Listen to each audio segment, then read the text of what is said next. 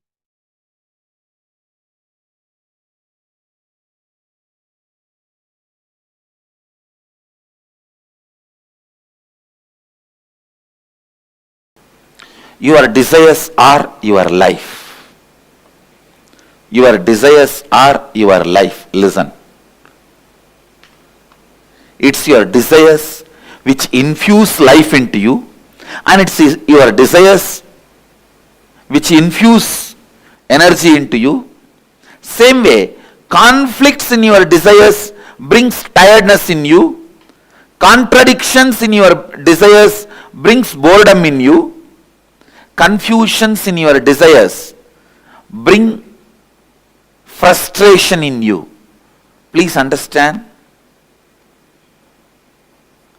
Your desires are your life.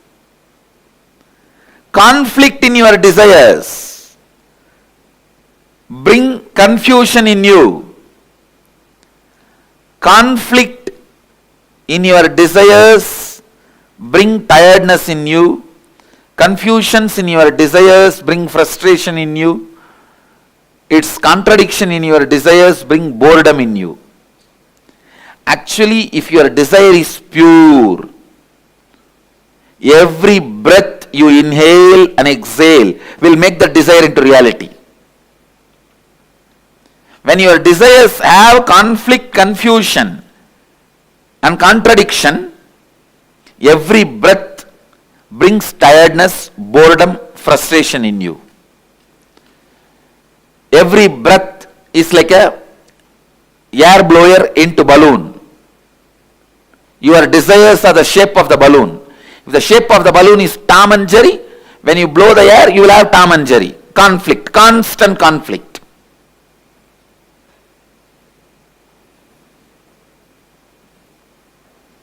If the shape of the balloon is just round, when you blow the air into that balloon, you will have a round balloon.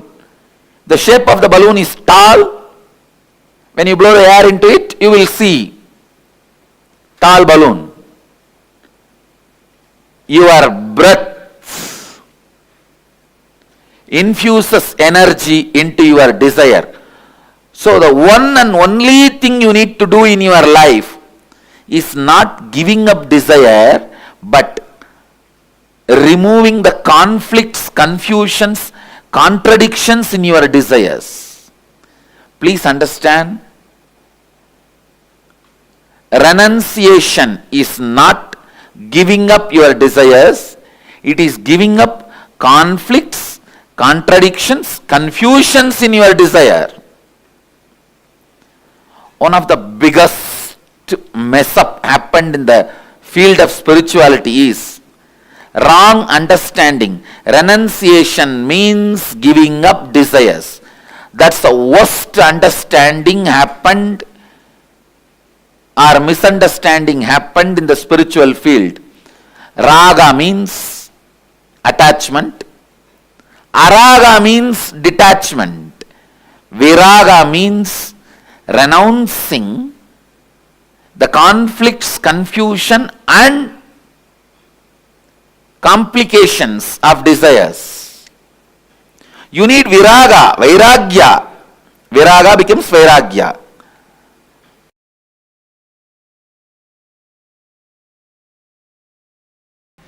Be very clear. This is what I call, this is the definition of renunciation. Remembering nothing can make you powerless. Anything removed from your life cannot make you powerless is renunciation. Vairagya, raga means feeling obsessed, completely overpowered by the desire. Desire is raga. Attachment is raga. Obsession is raga. Araga means detachment, hatred.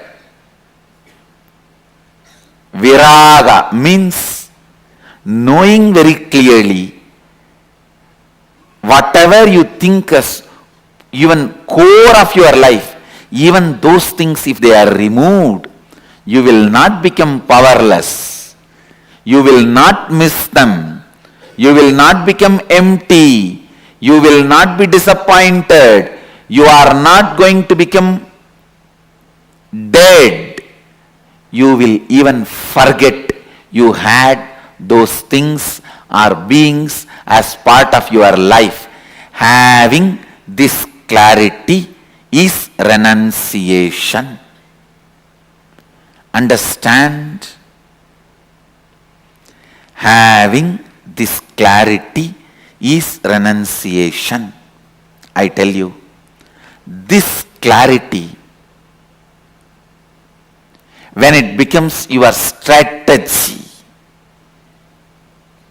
in your life, business is war, your living is war, relationships are war, everyone is in their own Kurukshetra. Understand? Kurukshetra has never ended.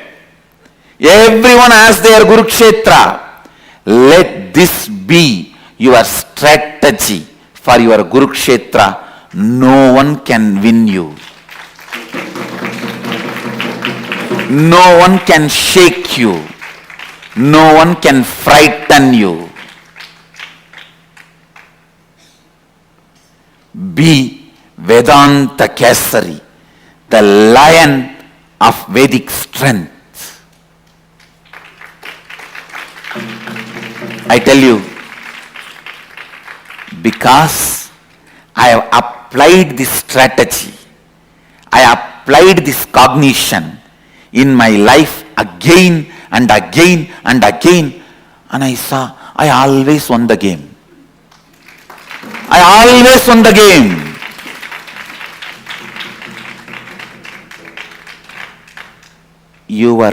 The moment you have a fear that if something is removed from your life, you will become depressed, you will become empty, you will lose life. that fear becomes strength of your enemy. When he knows you can't be frightened, he becomes powerless. Understand? If you can be frightened, your enemy is powerful. If you can't be frightened, your enemy becomes powerless. I tell you, this simple understanding of me and this simple cognition of me, anything can be removed from me. I will not become powerless. I will not become depressed. I will not lose anything. I will not be lost. I may not even remember that I had that in my life. Be very clear. The spiritual truth,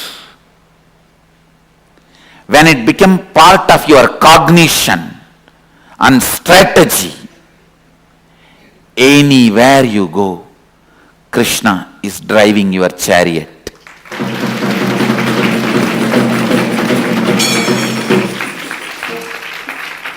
Understand? Internalize just this one truth. Tena tyaktena bunjita. Tyaha. The word tyaha is used here.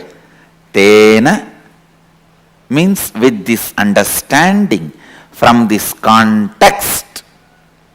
Tyaktena bunjita makrita kasya sridhanam. Please listen. The world is ever changing, but it is filled with consciousness, Isha. The consciousness is independently intelligent and compassionate. If something is removed from you, don't curse the life. It is done with tremendous compassion. It is done with tremendous compassion. I am telling you.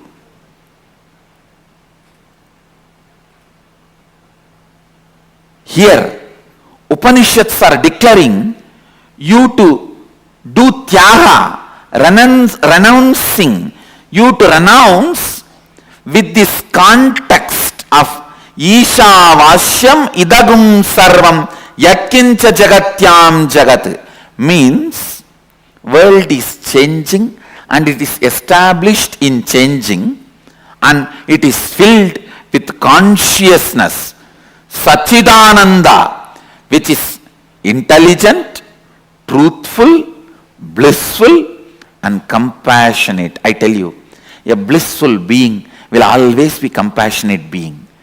When you are blissful, you will see all the good things, best things comes out of you. When you are blissful, you will be such a good person.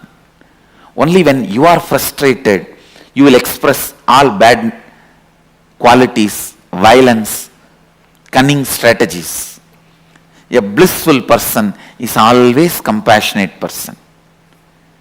Isha, consciousness, independent intelligence, which has its own will, functions out of pure compassion. So understand, renunciation is not supposed to be done out of frustration or inability or powerlessness.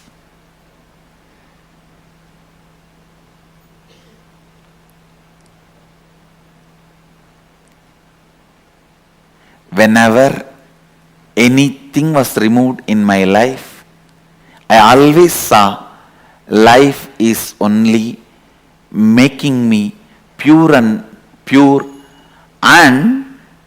it is celebrating itself through me. It is providing opportunities to reinvent myself. Understand? When life removes something from you,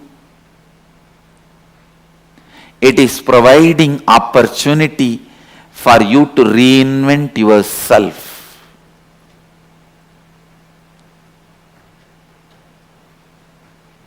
And when you are clear that nothing can frighten you, nothing can make you lost, nothing can put you in powerlessness and depression. And I also want to tell you, you will understand exactly who is the exact enemy. You will exactly pinpoint who is your enemy, where things need to be done. You will not be confused. You will not overestimate your enemy. When you are frightened, you overestimate your enemy. Because you overestimate your enemy, you become powerless. Because you become powerless, it becomes easy for your enemy to destroy you. It's a vicious circle. And I am telling you, when you are clear, you will not be lost. You will not become powerless. Just have this one word in your throat all the time. So what? Keep this as a mantra. So what?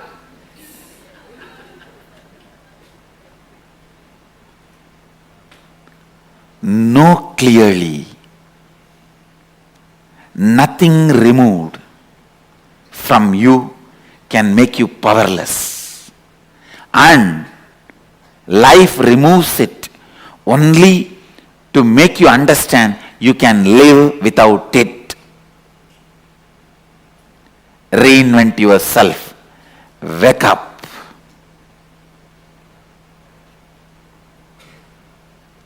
Please understand, I am not giving you any moral lesson. I am not giving you any self-development lesson. I am not giving you any self-help lesson. I am least interested in all of that. I am not even interested in you. I am interested in truth.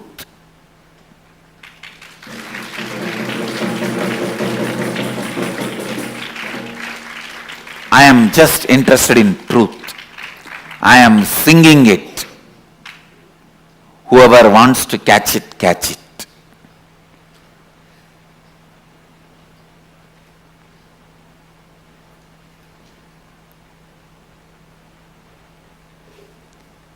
Understand.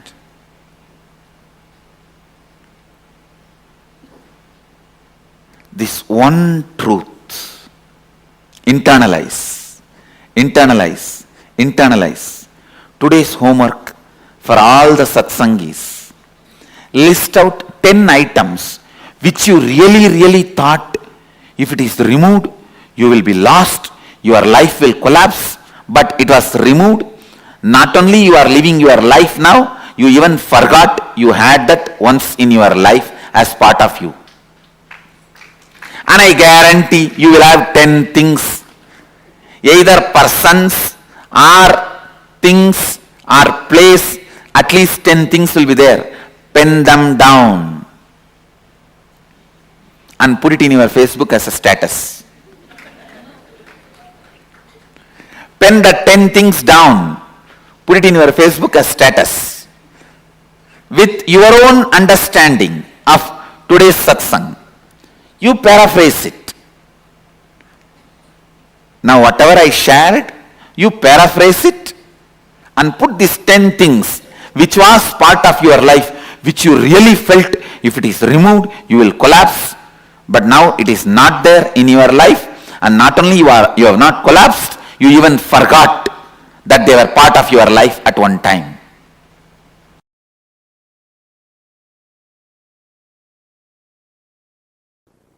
One of the biggest problem all human beings feel that they need to do a lot of actions, they need a lot of kriya shakti to achieve anything they want, health or wealth or enlightenment or powers. That is delusion. Please understand, you need sheer Icha Shakti means will, desire, that's it. The desire itself is capable of manifesting Kriya, the action power. Listen to these three words. Icha Shakti, your desire power. Power to desire, will. Kriya Shakti, power to work intensely and manifest. Jnana Shakti, power of enlightenment, knowledge. See, one of the biggest problem all of you have is your delusion that too much of work is needed to achieve anything. Whether you want health, oh, I have to get up and do yoga, stretch my body. Only then I can have health. If I want wealth, I have to get up and go to office and work like a dog, day and night. Only then I will have wealth. First of all, you don't understand, no dog works.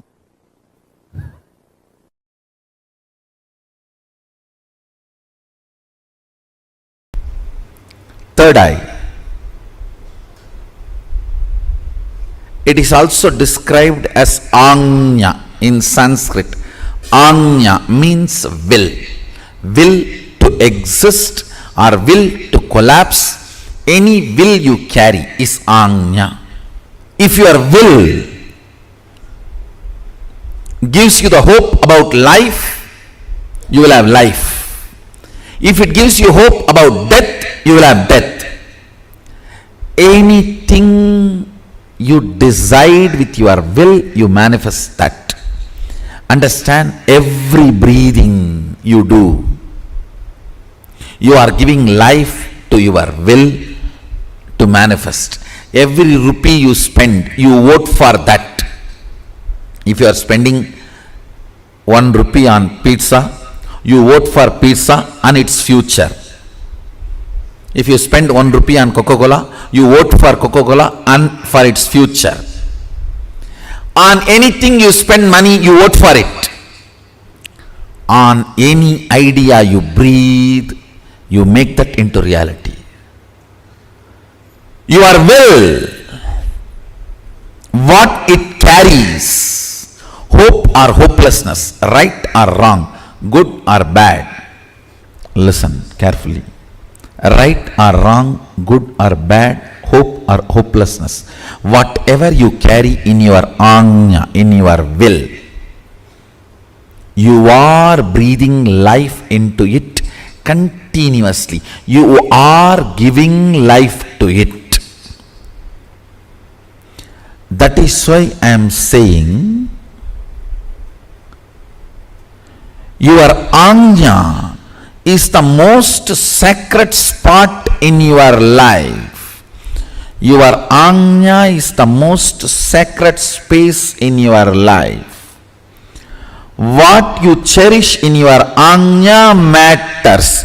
What you cherish in your will matters. Let me repeat once more. Listen intensely. Your third eye, which is called Anya in Sanskrit, which literally means will. If your will perceives hopeful future, you breathe life into that future, that kind of a future. If your will perceives hopelessness, you breathe life into that kind of a hopelessness. What you perceive through your will as possibility of your life matters. Don't think you can go on be perceiving negative possibility and suddenly out of the blue something great positive will happen. No. Everything unexpected is accident. Listen. Everything unexpected is accident.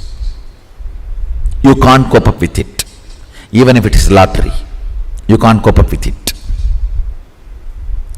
Everything manifested consciously is life. So decide to manifest consciously with will, Anya, by infusing life. It can be anything you want: health, wealth, spiritual powers, anything you want. You can manifest from the will, because every breathing you do, you are empowering your will. You are strengthening your will. You are infusing life into what you are carrying in your will. Understand? If you pick up a pen and paper and just write without thinking much about your future, first 7-8 lines which is there, the tip of your tongue, tip of your hand, tip of your mind, that is will. That is what is your will. Understand? I am giving you the tip to find what is in your will. If fear is what opens up first, that is what is in your will. You need to seriously complete it. If confusion is what is there in your will, the first 4 or 5 statements are all about confusion. That is what is there. Seriously you need to complete it. Otherwise, with every breath you are giving life to it. Unplanned, without planning, spontaneously what is there on you. When you manifest, if you pen down what is there, that is what is actually in your will. You are giving life to it constantly. Beautifully Sadashiva describes about this Anya and its power. More and more you think about your body and mind, the power of Anya goes down. More and more you think authentically, responsibly, it manifests as what you want.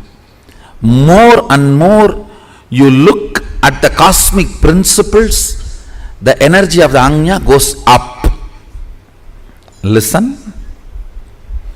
More and more you think of your body, mind, the energy of the Anya goes down.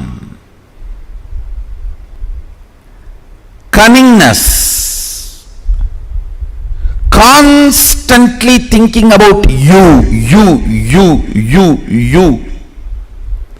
makes the energy of the Anya go down. Understand? Constant remembrance. Listen carefully. Humbleness is not thinking yourself as a less. No. Thinking about you less.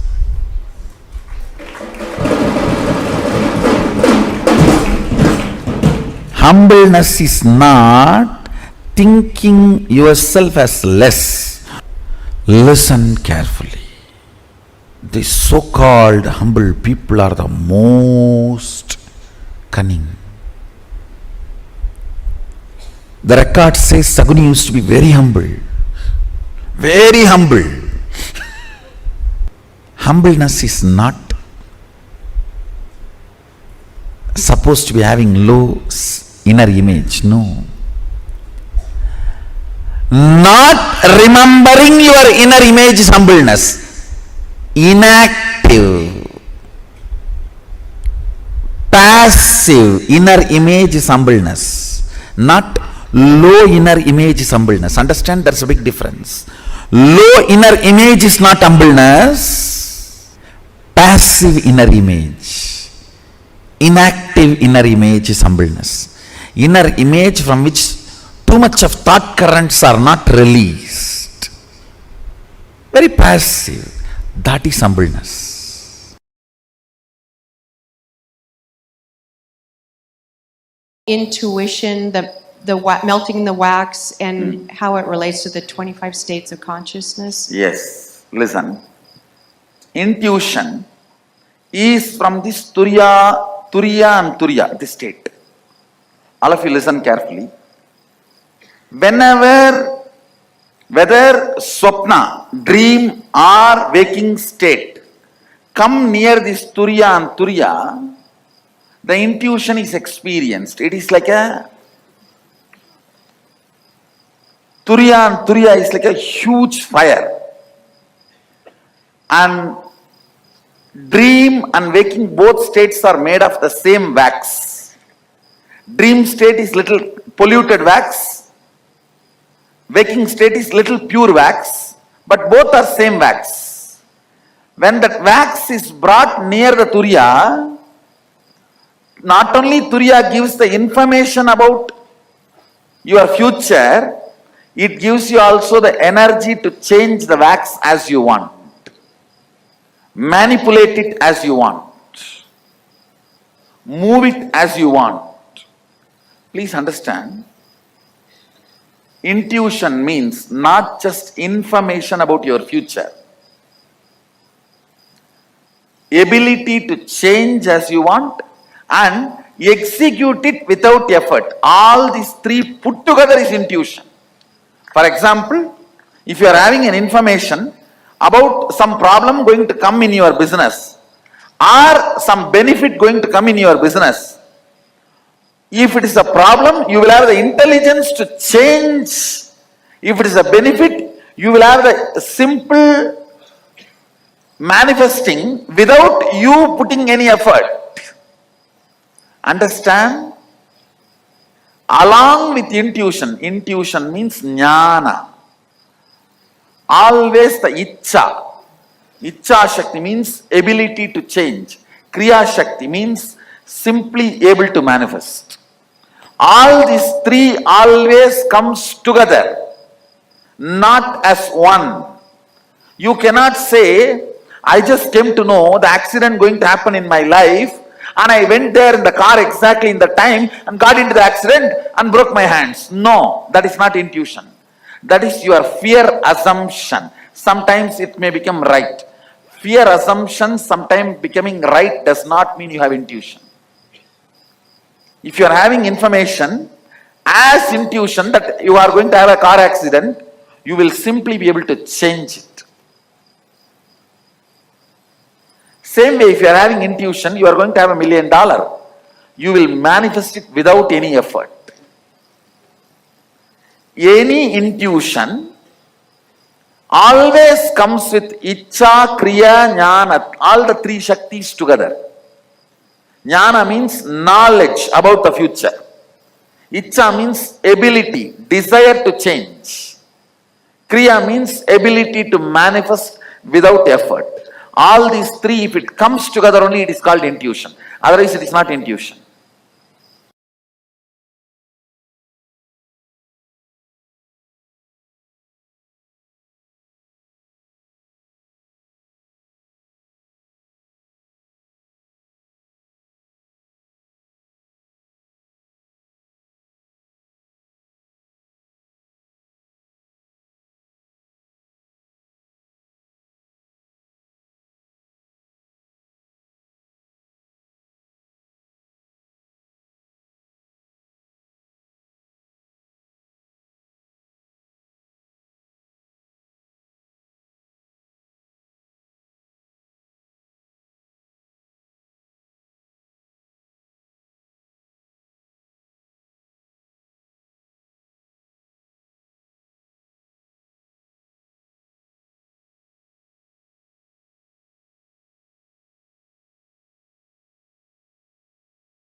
Swamiji has revealed one of the most important aspects for all of us to understand.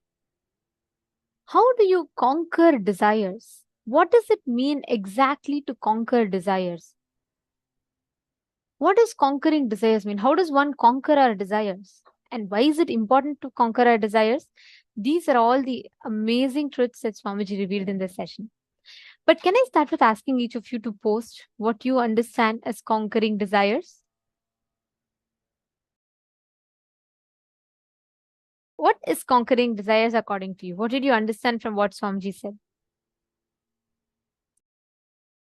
See, Swamiji gave one of the most amazing truths. First thing, there is no such thing as, oh, I don't want to have so many desires. You cannot. You cannot live if you don't have desire. Only because you have the desire to live, you're alive. So desires are like the driving force of our existence. You have desire towards something, your Ichha Shakti. Swamiji tells the Ichha Shakti converts into Kriya Shakti. Means as much as strong as you want something, that makes your life energy flows towards that. The moment the Ichha Shakti comes down and comes to a lesser frequency than the Kriya Shakti, you die. Because without will, if there's no energy, I'll give you all an example. Let's say a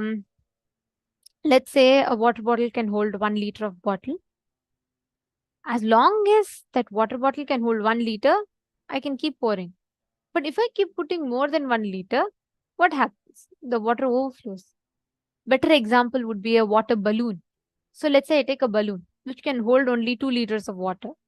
So as much as I keep pumping water into it, it'll expand. Now, if I try to fit 3 liters of water into it, it'll just burst, correct? Same way, the water balloon is like that is the Kriya Shakti. Sorry, the water balloon is the Ichha Shakti. And the Kriya Shakti, the life energy. How big, how strong your Ichha Shakti is, only that much Kriya Shakti it can hold. All our actions are driven by desire. All our actions. Your actions for your desire to live, your desire to breathe, your desire to exist. That makes you alive. That makes you function. That makes you move in life. Now, renunciation is not giving up your desires. It is giving up the conflicts, contradictions, confusion in your desire. We all always say, oh God, I don't want to have this desire. Or I don't want to have desire for wealth. I don't want to desire for health. No, it's not that. Deciding anything can be removed from me.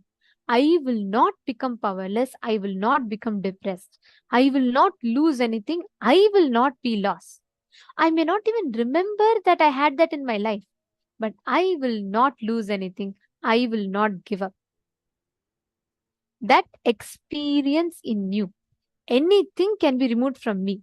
I will not become powerless. I will not become depressed. That is renunciation, tyaga. That's why there's a very beautiful verse in Mahanarayana Upanishad.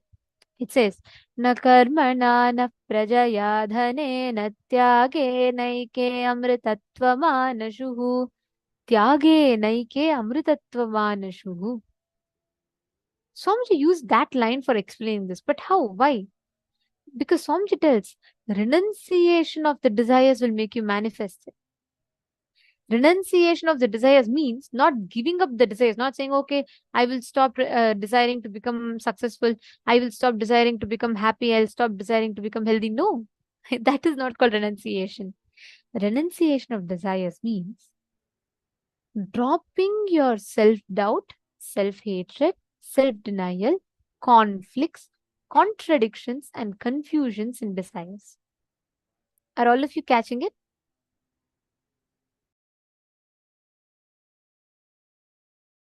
That's why Swamiji revealed, right? How the conflict that we carry in the desires, the contradictions that we carry in the desires lead to tiredness and boredom. Understand every simple aspects of our life. Whenever, just look back. See where all you really feel like, you created some objects which you feel like you can never exist without it. But even when it is taken away from you, you can actually live. Like, for example, let me tell, like you all felt, each of us might have different things. For example, some of us might feel, I can never ever live without my brother being with me, without having my brother with me, or I can never leave away from my family. But now you will be living somewhere in a different country from your family. Once the whole situation came where you had to move, and finally, yes, you moved on. Life happened to you. Or you would have felt you would have gotten your precious watch from your partner and you would have kept it so safely, and you'll feel like, I can never ever live without it. It means the whole world to me.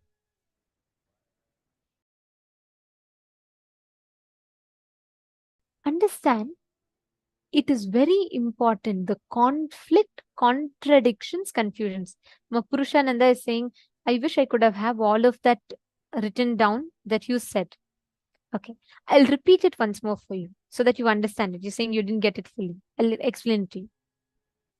See, Purushananda, you desiring to be a teacher is not wrong. Many times, what do? When we're all young, we desire, when I grow up, I want to be a lawyer. I want to be a millionaire. I want to have millions of dollars. I want to have a big house. But as you grow up, let's say you're 25 years old, 30 years old, but you're still, trying to barely pay the rent. You have loans and debts on you. What do? We give up the desire. We feel the desire to become a millionaire is a load. It is not meant for us, and we give up the desire.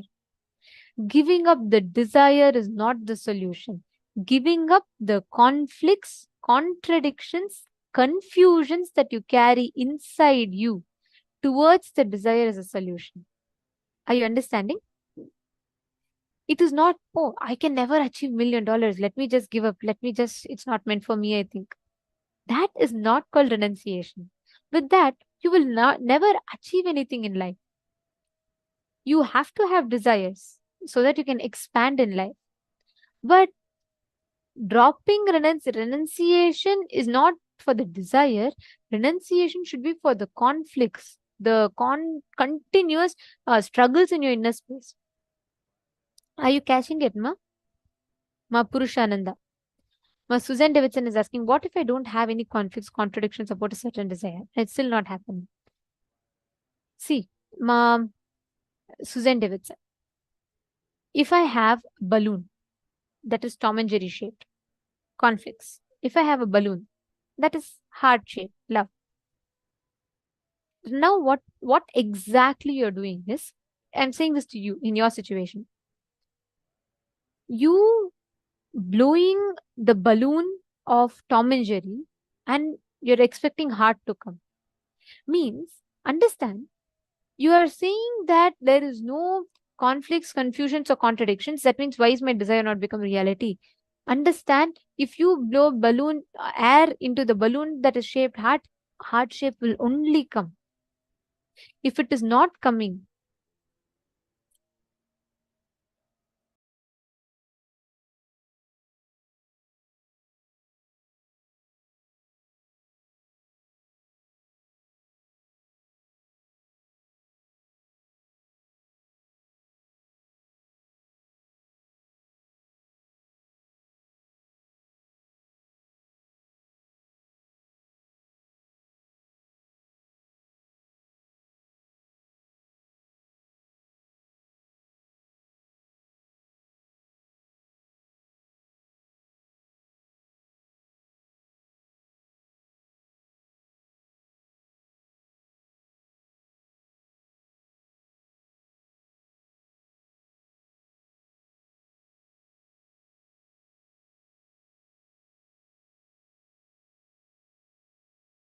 sorry for the technical glitch.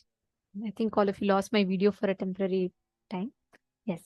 See, Ma Purushananda and Ma Suzanne Davidson. I'll tell you both one thing. See, the law of life is very strict. If you desire something, it has to happen.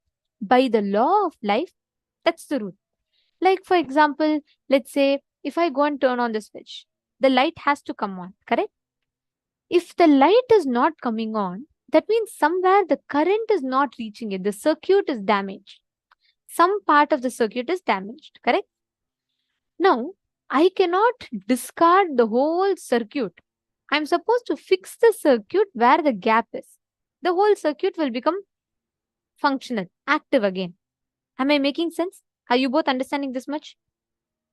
Now, the end desire, if your desire is not happening, renouncing that desire is not the right thing to do. You're supposed to look in, identify what conflict. For example, you have a desire to become millionaire. Okay. Now, what is the thing? What is the action points that you're supposed to do for that? You should work, you should find resources, you should strategize, and then you should achieve it. You should work towards it consistently and achieve it. Now, it is like morning when you wake up to go to your job where you want to start earning money from. You decide, okay, for me to become a millionaire, I need to go to this job, I need to work. You go to the job, the boss gives you a big bundle of files for you to go through, and you are like, oh my God. So by afternoon, you go through, you become so tired. And then you feel like by evening, you feel, who wants this job? Hell with it. I just want to go and vacate. I just want to go and enjoy a vacation. I can't do all this. All my life, I can't be sitting in front of a computer and moving. Morning, you have the desire to become a millionaire. You decide to go to the job, and you're deciding that you're going to achieve it in the this thing today. By evening, you decide, oh my God, this is not meant for you. You want to give up and you want to just go away somewhere and enjoy yourself. This is called conflict. Like this, the energy, life energy in you, we direct it continuously to different things, which is why the desire does not happen. But end of the day, what do we say? We say, look, for the last 10 years, I've been having the desire to become a millionaire and I've not become a millionaire. I don't want to be a millionaire anymore. That desire is just not meant for me. You give up on the desire instead of understanding where exactly the conflict is. Purushananda, this you would have understood, right? Did you catch this? And Susan Davidson, even in your desire, see, the law of life is it has to happen. If it has not, there might be some unconscious, conscious thought current, a part of you which believes it is not going to happen. There will be one part of you that is convincing you, hey, see, you have no conflicts, but still it's not happening. That means this is just not meant for you. That part that is convincing you is again a conflict in the desire. So catch that part, complete. When your whole being inside you with all its integrity decides, yes, I can manifest. That the moment you decide that, you will start manifesting your desires. That is why Swamiji tells humbleness is not thinking about you low. It is thinking about you less. Means it is having an inactive inner image where you or your ideas, rights and wrongs about you does not have a role to play. Satyajata Shivaya is saying, on any idea you breathe, you make that into reality. What a tasty truth. So beautiful.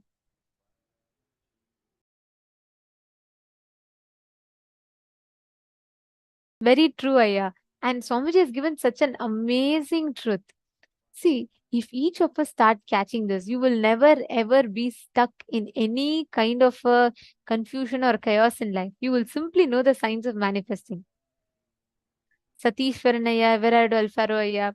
Wonderful. Very nice to see you all learning and you're all saying you understand. Okay.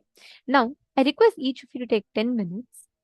Pen down all the conflicting, contradicting, confusing desires inside of you that you're carrying.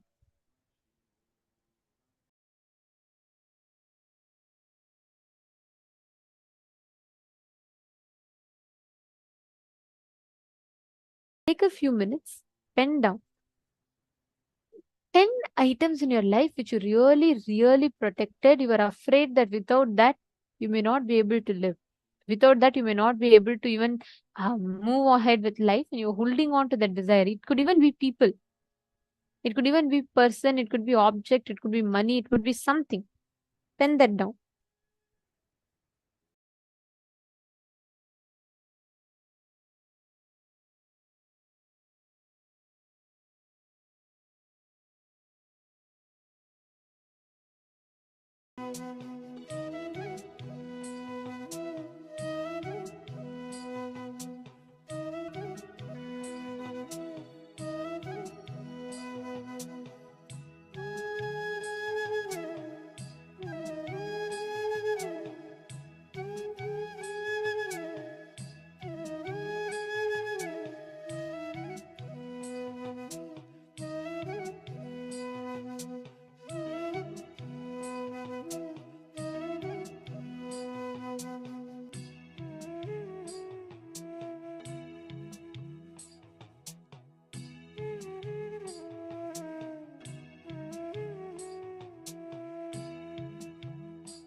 slowly relax. When we realize, when each one of us realize how at our fundamental space we are completely unaffected by anything that's happening in the external world, we so beautifully start opening ourselves into that unknown. Today we have been manifesting this power of Akashic readings. Nothing but when you are able to open yourself up to the cosmic information that as of now, for each one of us is in the realm of the unknown. When we open up ourselves to that, we tell Paramashiva, Paramashiva, let me become you. Let me realize my original nature as oneness with you, and all the power manifestation starts. So in this round, we'll be doing the power of identifying the details of an object. Ultimately, when you look at it, every being you see around you is an extension of you. It's a creation of you, at least in your perception. It's, for example, you can say, it's like when you're sleeping. In your dream, if someone comes in your dream, then if you're fighting with them, if you're playing with them, if you're having fun with them, if you're screaming at them, all of it is ultimately you doing it only to an extension of your own mind, your own self. That's the same way it is in this reality. But in a dream, if you look at the time, we do not have a clear sense of time. Suddenly, we are a small kid playing in the backyard. Another time, we are writing our college exams. Suddenly, we are parents with 2 kids. We have the time is so warped in our dream. We can clearly see it.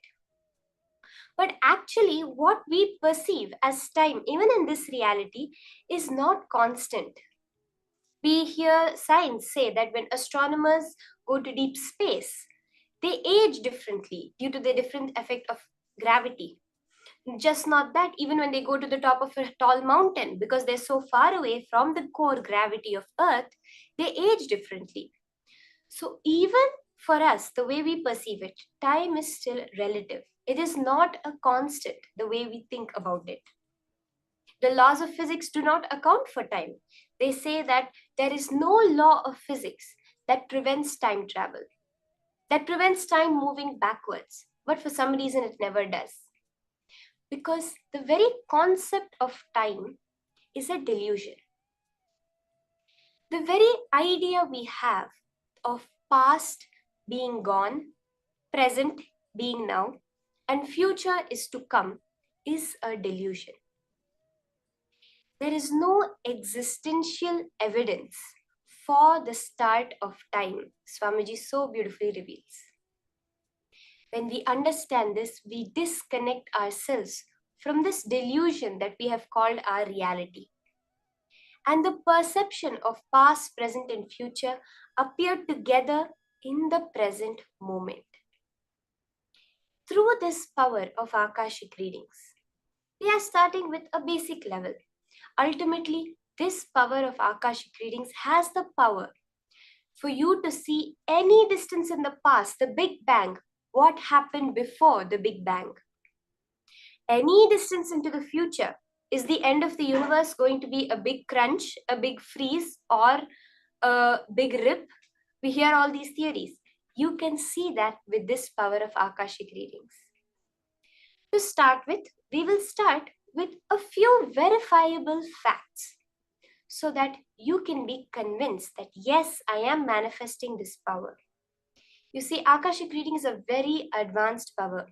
Kaala Bhairava opens up the time layer, reveals the cosmic archives to each and every one of us with initiation from the Supreme Pontiff of Hinduism.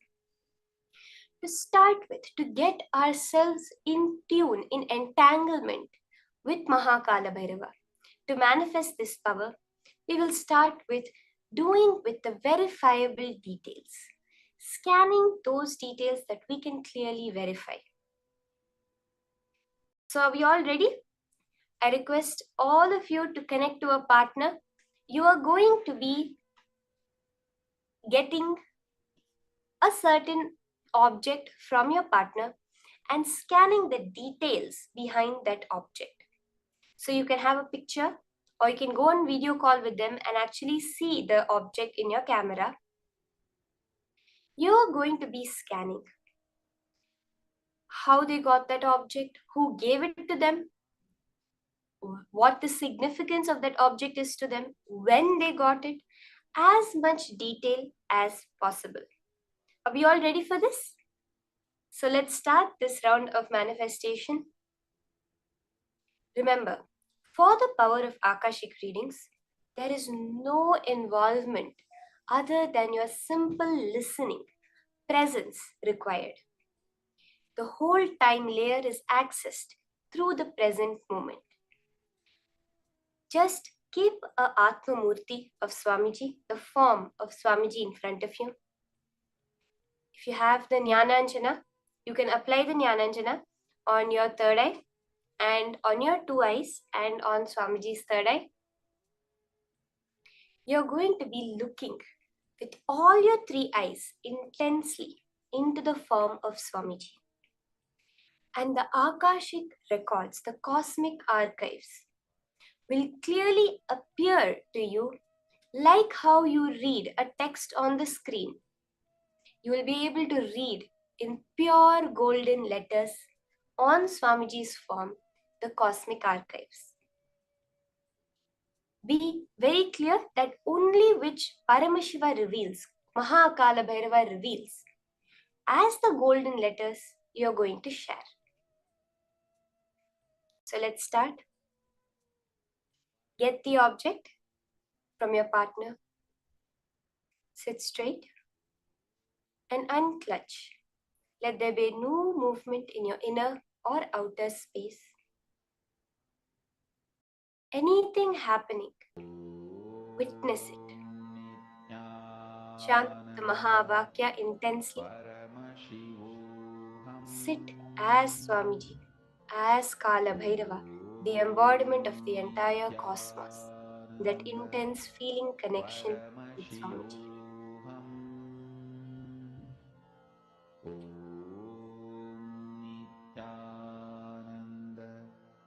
Paramashivoham. Om Nithyananda. Paramashivoham. Om Nithyananda. Paramashivoham. Om Nithyananda. Paramashivoham. Om Nithyananda. Paramashivoham. Om Nithyananda. Paramashivoham. Om Nithyananda. Paramashivoham. Om Nithyananda. Paramashivoham. Om Nithyananda. Paramashivoham. Om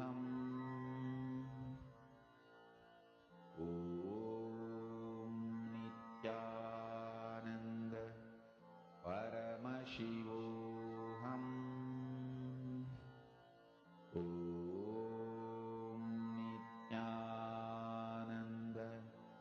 Paramashivoham. Om Nithyananda. Paramashivoham. Om Nithyananda. Paramashivoham. Om Nithyananda. Paramashivoham.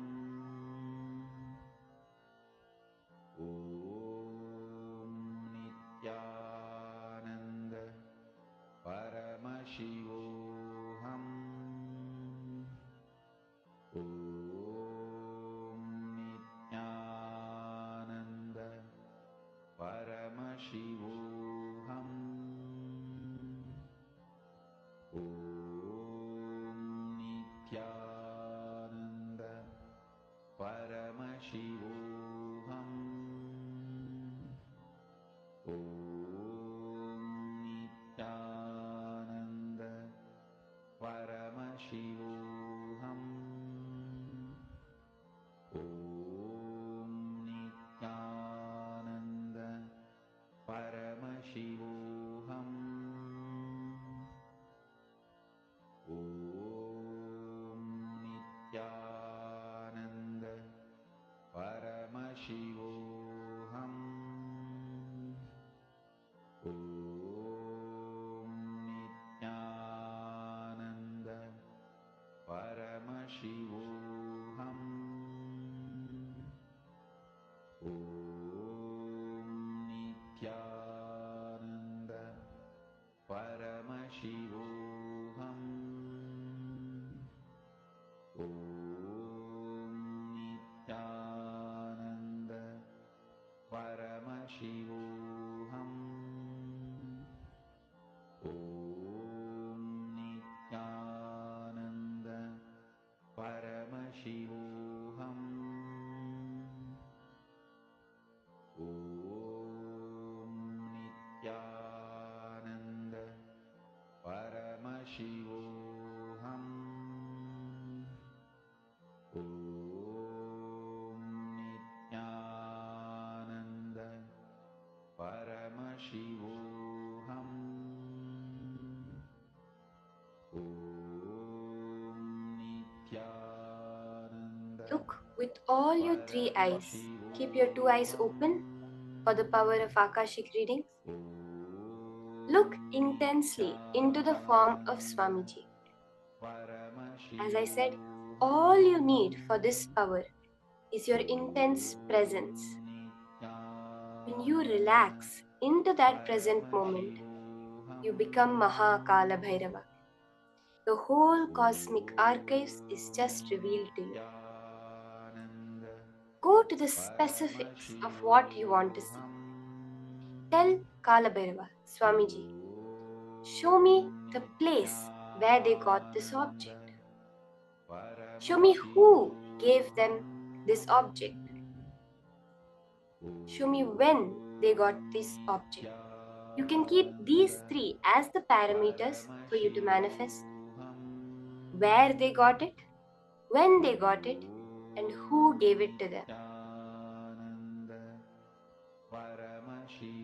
Whatever Paramashiva reveals to you, clearly in golden letters, in a golden form, on Swamiji's Murti, share it just like that. Om Nithyananda Paramashivoham. Om Nithyananda Paramashivoham. Om Nithyananda Paramashivoham.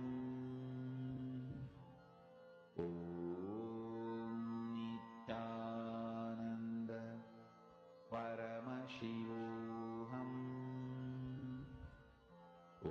Om Nithyananda Paramashivoham. Om Nithyananda Paramashivoham. Om Nithyananda Paramashivoham. Om Nithyananda Paramashivoham. Om Nithyananda Paramashivoham. Om Nithyananda Paramashivoham. Om